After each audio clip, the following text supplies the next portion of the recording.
Howdy folks, Josh here with the Weekend Angler, back with another Short Tip Saturday video. And guys, this week we're going to be talking about some commonly overlooked items on your boat that can keep you from having a good day out on the water.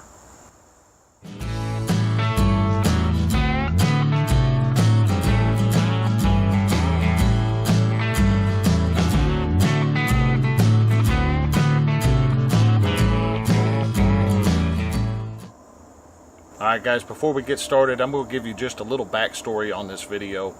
A few weeks ago, I went down to the Ohio River, like I always do. I was going out to do some catfishing. I launched the boat, ran up to where I was going to fish without any issues whatsoever, fished for a while, but when I went to run back to the boat ramp, the boat just wasn't running right. And so I got it back, got it on the trailer, brought it home, and that got me in the troubleshooting process. I started with some of the simpler things first, and I actually found a few problems that just were getting ready to occur. So I'm going to go over some of what I found, and you guys can get out and check that on your boats, get it repaired before it becomes a problem out on the water. Alright, the first thing we're going to talk about is fuel lines, specifically damage from ethanol in the fuel. Now a good fuel line like this one I'm showing here should be fairly flexible, shouldn't have any cracks, but what happens, there's a liner inside there. The ethanol will eat at that liner, and when it does, it will attack the outside of this fuel line, making it brittle, prone to cracking, and actually that liner can come off and those chunks could travel into your carburetor or your fuel filter, clogging it up. Your best bet is to stay away from these gray fuel lines and go with something quality without the liner. Next up, we have fuel filters. Guys, these are cheap insurance policies for your motor. Specifically, you want to look at a water separating fuel filter. Now, I have a video showing how to install one of these, but basically they operate just like an oil filter, go on in the same way. They're extremely cheap. This one was about $8, and it keeps that trash from making its way into your outboard fuel pump. Third up on our list is the primer bulb. The primer bulb operates by being squeezed, and it also spends its time exposed to sunlight.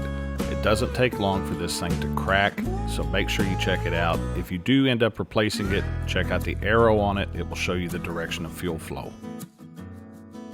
This next part is basically for guys who operate carbureted motors like I do, but check out that fuel pump. Guys, it operates off of a little rubber diaphragm that can be damaged by ethanol in the fuel. You also want to check out your pulse line.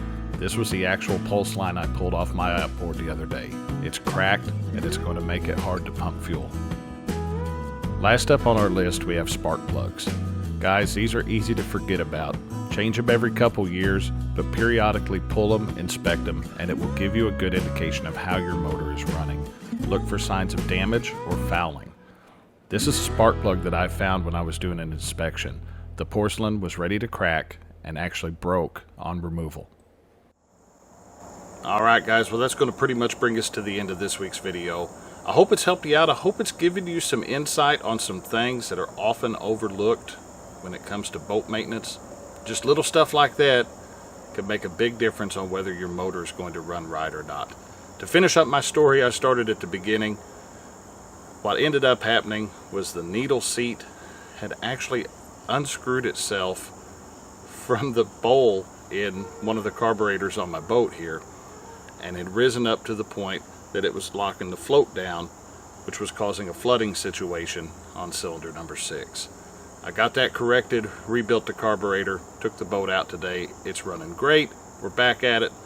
So guys, I hope this video has helped you out. If it has, please take a moment, give it that thumbs up button. If you're new to the channel, checking me out for the first time, guys, I try to post a video like this every week that covers a fishing or boating related topic. If that's something you're interested in, take a moment, hit that subscribe button and the little bell next to it. That way you get a notification every time I post a new video or go live. Guys, I will get everything wrapped up, get back in the house and enjoy my weekend, and maybe actually be able to fish with a decently running boat later on this long Labor Day weekend. Guys, that's all I've got for this week. Take care. Until next time, we'll catch you out on the water.